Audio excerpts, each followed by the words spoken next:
Think of the school setting for an individual as a battlefield. Some are not fending off attacks, but others who have to fight constantly. What this figuratively represents is a student who is not bullied and a student who is. What happens to the bullied individual, you may ask? They, in a sense, develop mental disorders, such as a battle-hardened soldier would develop post-traumatic stress syndrome from a war. I know this feeling to be the one bullied, but never the bully. And I, like the soldier, have developed mental dysfunctions. Did you know that someone you know, or even witnessed in school being bullied, what effects it had on them? Do you think you noticed? Or did you just not want to get bullied as well? What if this happened to your children? Do you want them to become like the soldier? As you all may have maybe guessed, I'm here to talk about bullying, its effects on all parties, and maybe a few solutions and action steps as a community we can take. I will begin by sharing some facts and statistics about bullying. In the past, the world of bullying was a bit unknown and not taken very seriously. Let's take a journey into the world we now are getting more knowledge on. Teens and children do believe that bullying is really increasing in their school environments. And what do they do about it? A poll of teenagers 12 to 17 proved that they think violence increased at their schools.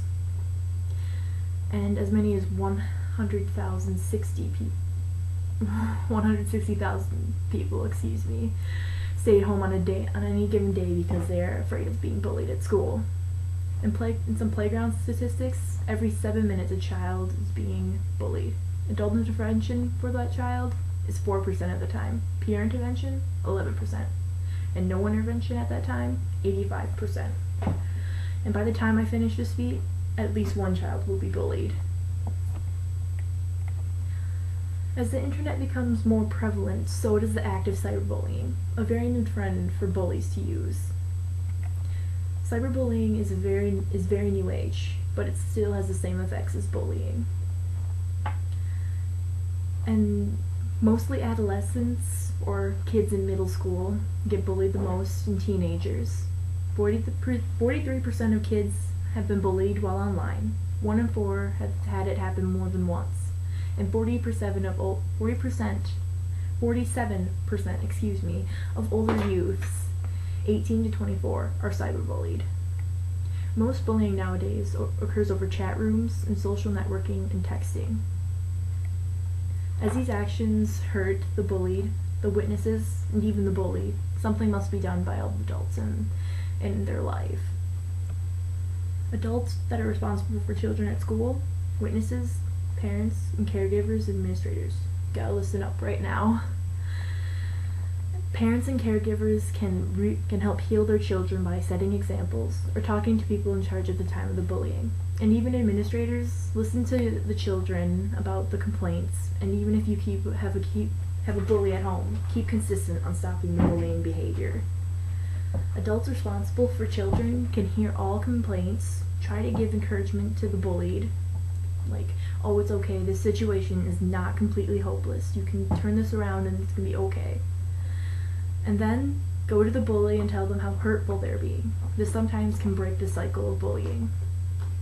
Administrators can help out too by making direct steps towards stopping bullying, such as having special assemblies for explaining bullying and how to stop it, and give some tips to the children on how to prevent it. And make bullying unacceptable and non-tolerated in school at any time. Now that we're more educated on the world of bullying, I have set some prevention actions out there for you now. It's up to us as a community to take action. I've shared many facts and statistics about this problem that is increasing in our school systems. Talk to your children, students, or relatives to help keep all of our kids safe and set great examples for them and give them a better life. Would you want any of this to happen to a child of yours, a niece or a nephew? then we really need to stomp out bullying for the safety of all children in our communities. And I'll leave you with this concluding remark from an anti-bullying website. Children who are bullied experience real suffering that can interfere with their social and emotional development. As well as their school performance, some victims of bullying have even attempted suicide rather than continue to endure such harassment and punishment. Do we really want this quote to ring true for our society? We should not. Bullying is not a rite of passage of growing up, as people have believed for many years. It is something very hurtful and can affect every child and have them feel unsafe and develop mental disorders, such as depression, anxiety, or even the worst attempts to harm themselves or others. Please take my word for it, or even the sight of your child suffering. Stop the bullying now.